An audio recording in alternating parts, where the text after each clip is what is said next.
Saudara, seperti yang kita tahu, Komisi Pemberantasan Korupsi atau KPK melakukan operasi tangkap tangan atau OTT yang lagi-lagi dilakukan di sektor pajak. Dan kali ini kasus yang ditangani di Kantor Pelayanan Pajak Madya Banjarmasin ini adalah soal restitusi pajak pertambahan nilai atau PPN. Mengapa kemudian celah korupsi khususnya di sektor pajak ini kerap terjadi?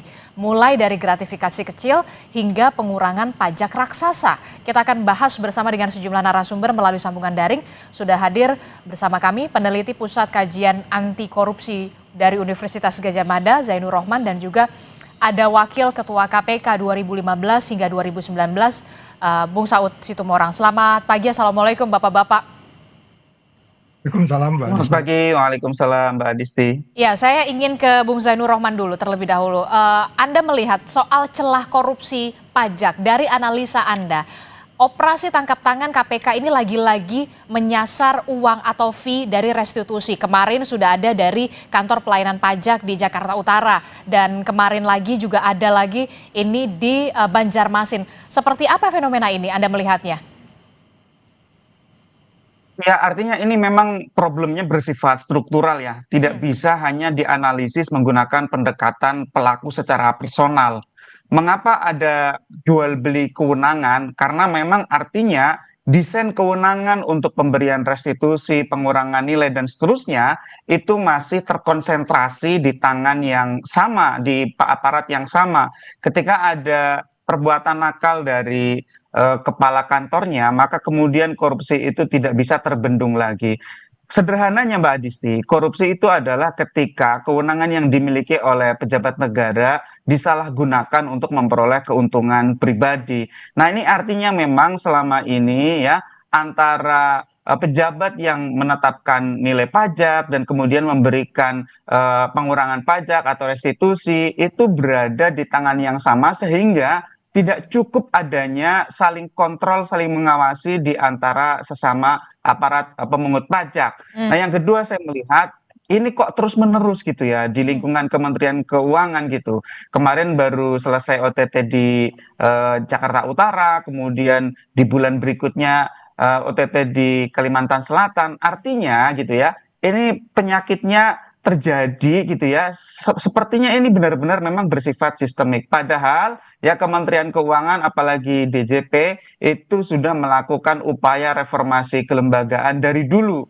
Mungkin sudah lebih dari 10 tahun. Mereka sudah ada pembenahan tata kelola, sudah punya kesejahteraan yang sangat tinggi. Biasanya sesama pegawai menyebut mereka sebagai tukin sultan ya, tunjangan kinerja paling tinggi di antara kementerian, lembaga dan daerah. Tapi kok ternyata memang masih ada korupsi. Artinya di sini ada problem itu tadi gitu ya, bertumpuknya kewenangan di tangan yang sama, sehingga ini harus dibenahi ke depan dengan memecah-mecah kewenangan itu agar tidak berada di tangan yang sama, Mbak Adisti.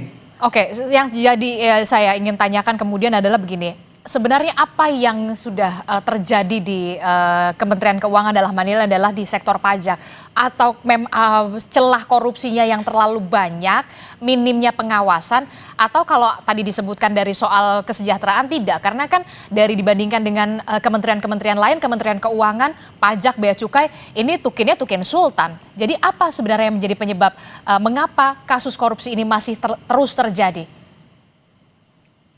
Kewenangan sangat besar, Mbak Adisti, pengawasan sangat minim. Kewenangan besar itu adalah kewenangan dari hulu sampai hilir. Ya, yang tadi saya sampaikan itu bertumpu pada satu kekuasaan. Dalam contoh ini adalah misalnya kepala KPP Madya gitu ya. Sehingga dengan kewenangan yang besar itu punya potensi untuk disalahgunakan, diperjualbelikan dengan wajib pajak. Beda cerita kalau misalnya antara kewenangan yang menetapkan dengan kewenangan yang memberikan pengurangan dengan kewenangan melakukan pemeriksaan itu dipisah-pisah. Maka kewenangan itu tidak bisa dijual. Kalau hanya dijual satu aspek, maka aspek yang lain masih bisa melakukan pengawasan. Yang kedua saya pikir dari aspek pengawasannya ya. Artinya kan memang ini dari kasus ke kasus tidak ada perbaikan yang berarti gitu ya. Kita ingat kasus di pajak dan di cukai itu kan sangat banyak ya Mbak Adisti ya. Kalau kita ingat kan sebelum ini juga ada kasus Rafael Alun, ada kasus Andi Pramono, Eko Darmanto, dulu-dulu ada Angin Prayitno, ada kasus Gayus gitu ya. Kasus pajak, kasus bea cukai ini sudah terjadi bertahun-tahun dan sepertinya tidak ada perbaikan tata kelola yang berarti. Artinya memang betul-betul harus dipikirkan redesain mekanisme penetapan kewenangan dan juga mekanisme pengawasan agar kemudian pejabat-pejabat ini tidak memiliki kewenangan yang begitu besar sehingga mudah disalahgunakan. Yang kedua adalah pengendalian gitu ya. Pengendalian ini juga sangat penting karena menurut saya ketika ada perbuatan curang yang dilakukan oleh seorang pejabat, harus ada pihak yang bertanggung jawab. Jangan hanya mereka yang melakukan korupsi yang bertanggung jawab. Siapa yang harus bertanggung jawab? Atasan langsungnya yang harusnya bertanggung jawab. Kenapa demikian? Untuk memaksa atasannya melakukan fungsi pengawasan dan pembinaan. Bagaimana cara meminta pertanggungjawaban atasan? Copot atasan langsungnya. Sehingga ke depan atasan langsung itu harus mengawasi dan membina bawahannya. Nah ini justru terbalik yang sekarang direspon oleh Menteri Keuangan itu terbalik Mbak Adisti. Menteri Keuangan mengatakan bahwa tetap akan memberikan bantuan hukum bagi mereka ini gitu ya, meskipun tidak akan melakukan intervensi. Ini sinyal yang keliru. Ya pejabat-pejabat dan pegawai-pegawai yang nakal merasa, oh nggak apa-apa, toh saya dibela oleh bos saya. Ini menurut saya adalah sinyal yang keliru, Mbak Adisti. Oke, nah ini yang menjadi menarik juga, Bung Saud. Bung Saud, ini kan Anda pernah juga di KPK, korupsi di sektor pajak, bea cukai ini menjadi lahan yang basah. Kalau tadi menurut Bung Zainur Rohman, kewenangan yang sangat superior, tapi kemudian berbanding terbalik dengan pengawasan yang sangat minim. Harus ada yang bertanggung jawab. Setidaknya pimpinannya harus bertanggung jawab. Kalau dari Anda yang pernah berada di KPK, bagaimana soal penyidikan di sektor pajak dan juga bea cukai ini? Ya, pertama Mbak Disti harus paham dulu bahwa mereka ini semua pegawai negeri ya. Pegawai negeri itu dia mulai dari masuk aja itu sampai dia kemudian jadi eselon 1 itu banyak sekali kursus-kursus materi-materi. Bahkan kalau mau agak sedikit lebih holistik dia belajar di Lemhanas sana. Jadi artinya di situ semua mereka bicara risiko.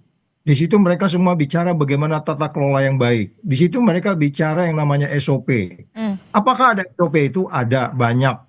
Ya kan, melebihi dari yang kita pahami di sektor-sektor lain kalau kita bicara sektor keuangan. Tetapi ketika tadi Mas Jainur bilang ada diskresi yang sangat besar, di sini disasternya.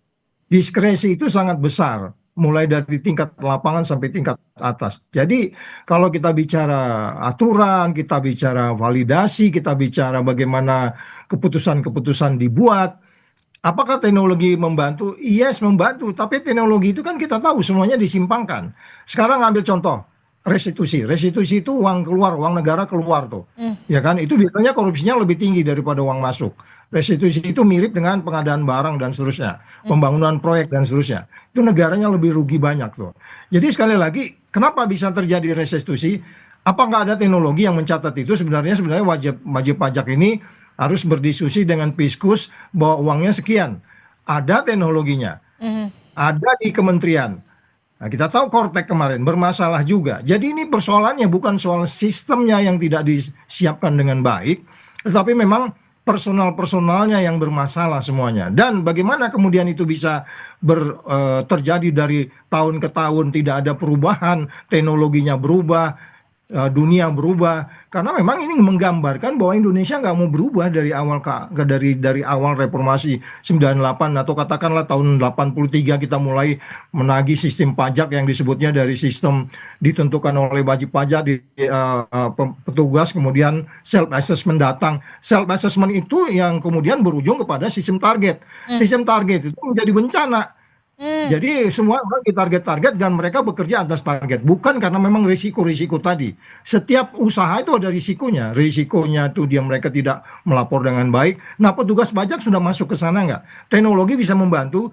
Ada teknologinya, tapi tidak digunakan karena diskresinya terlalu besar. Gitu Mbak Adisti. Oke, jadi tidak digunakan karena memang diskresinya terlalu besar begitu. Nah, kalau ada yang mengatakan begini, Bung Zainur Rohman, Purbaya mengatakan setoran pajak tumbuh 30% di Januari 2026. Nah, karena pajaknya ini tumbuh, jadi ya mereka nggak takut-takut lah untuk nyolong untuk dikit-dikit Nah, bagaimana Anda menyikapi ini, Bung Zainur Rohman?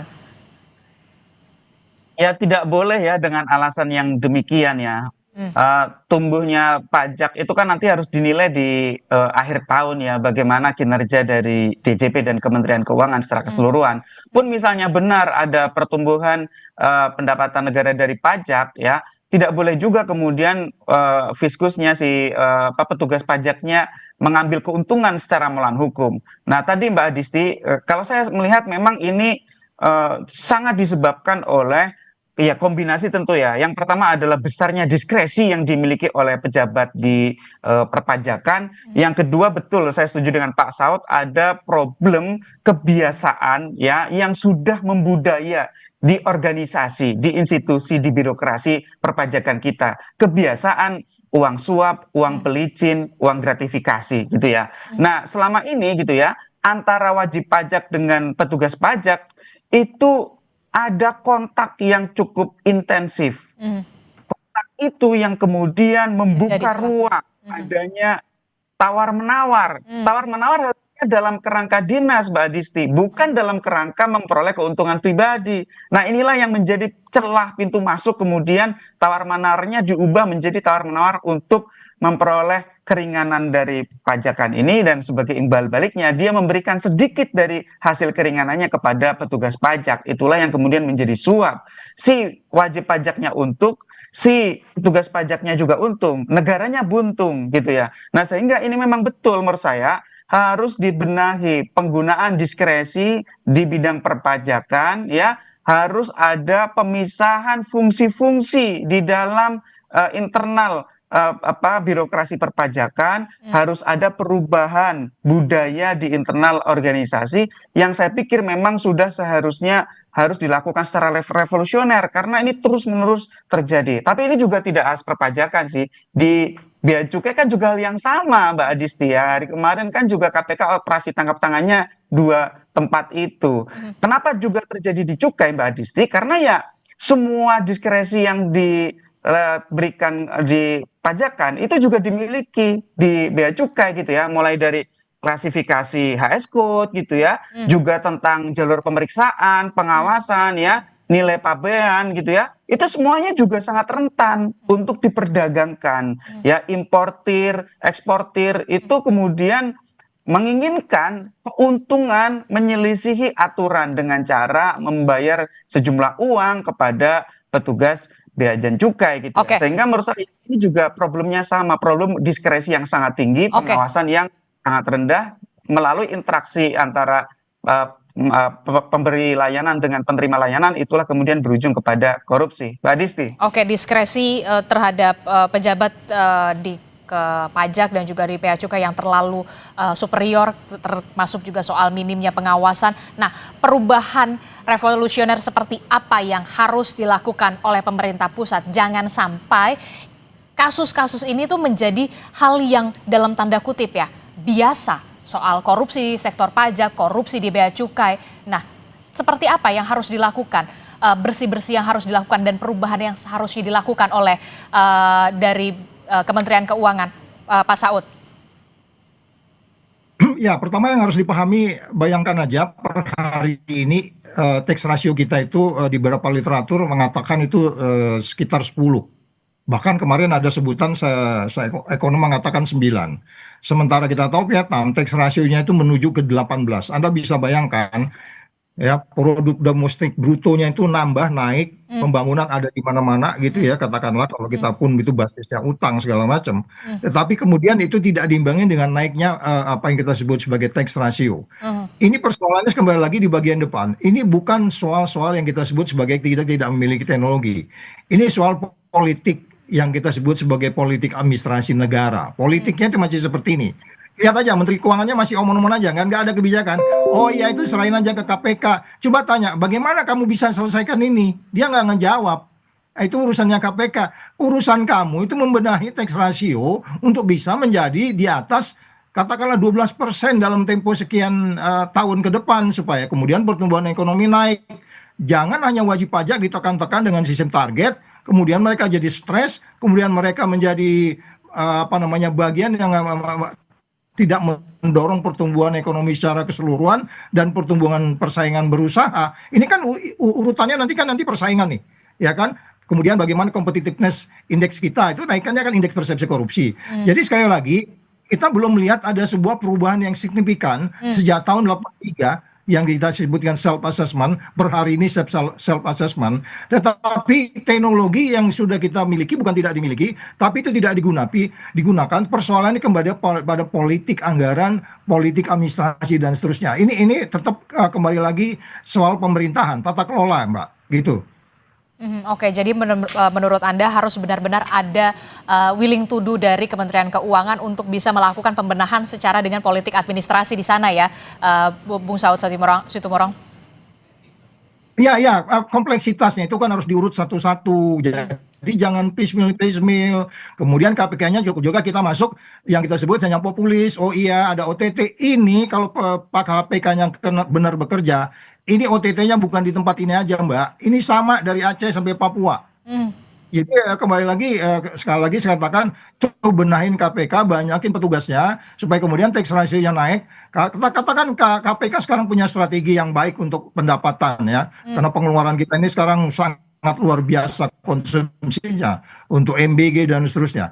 Oke, tapi bagaimana mereka bisa lebih masif berefek jerah sehingga tidak populis aja kelihatan OTT barang ada orang bilang strategi yang mulai masif tapi nyatanya nggak sustain. Persoalannya kan sustainability-nya gitu, Mbak Adisti. Oke, persoalannya adalah sustainnya. Nah, kalau dari Bung Zaidur Rohman, dari kacamata Anda, apa yang harus segera dibenahi dari persoalan di Kementerian Keuangan, di naungan Kementerian Keuangan? Kalau menurut Bung Saud Situmorang, ya harus ada willing to do juga dari Kementerian Keuangan untuk kemudian bisa melakukan pembenahan secara menyeluruh, termasuk juga soal tata kelola dan juga politik administrasi di sana. Nah, Mbak Adisti, yang pertama itu kepemimpinan dari Menteri Keuangan. Akui ada banyak problem di dalam Kementerian Keuangan. Yang kedua, jangan lakukan pembelaan kepada pegawainya atau pejabatnya yang terkena OTT. Itu adalah sinyal yang buruk. Yang ketiga, lakukan pembenahan dari sisi sistem. Jangan satukan, tetapi pisahkan fungsi-fungsi yang menilai dipisahkan dengan yang memutus, dengan yang mengeksekusi, dengan yang mengaudit, dengan yang mengawasi. Itu fungsi-fungsi itu harus dipisahkan. Yang ketiga menurut saya adalah sangat penting untuk bagaimana ada pertanggungjawaban atasan langsung agar atasan mau untuk mengawasi dan membina bawahannya. Yang keempat menurut saya juga sangat penting bagaimana agar laporan harta kekayaan penyelenggara negara itu discrutinize, diawasi, diperiksa oleh inspektoratnya. Kalau memang ada indikasi gaya hidup yang tidak wajar, dimatchkan dengan LHKPN-nya. Kalau ada sesuatu yang mencurigakan, kerjasama dengan KPK. Gunakan sebagai basis untuk penindakan. Oke, Inspektorat Jenderal Kementerian Keuangan tidak punya fungsi penindakan, tetapi mereka punya fungsi untuk menegakkan kode etik dan bisa mendukung KPK untuk melakukan fungsi penindakan. Dan yang terakhir menurut saya harus ada gitu ya kesadaran insan Kementerian Keuangan untuk mengakhiri budaya suap. Ya, tanpa ada komitmen bersama, harus saling mengawasi, harus saling mengingatkan, maka budaya suap ini akan terus-menerus ada di internal Kementerian Keuangan dan itu memalukan gitu ya. Mereka adalah tukin sultan, tunjangan kinerja paling tinggi di antara jajaran kementerian, lembaga, daerah. Mereka harusnya menjadi contoh, menjadi teladan, menjadi tumpuan, di mana seharusnya mereka bersih, mereka prima, mereka menunjukkan pelayanan dengan teknologi yang tinggi. Jadi sekali lagi kami berharap harus ada kesadaran betul di internal Kementerian Keuangan untuk mau berbenah, untuk mau berubah. Mbak Adisti. Oke, itu harus ada begitu ya dari Kementerian Keuangan untuk bisa menjadi momentum di Bea Cukai, pajak ini bisa menjadi momentum bagaimana kemudian bisa dikatakan internal dari Kementerian Keuangan ini bisa dalam tanda kutip bersih-bersih dan juga ada pembenahan secara menyeluruh. Terima kasih peneliti Pusat Kajian Anti Korupsi Universitas Gadjah Mada, Bung Zaidur Rohman telah bergabung bersama kami dan juga Wakil Ketua KPK periode 2015 hingga 2019, Bung Saud Situmorang. Selamat pagi Bapak-Bapak, Assalamualaikum, sehat selalu.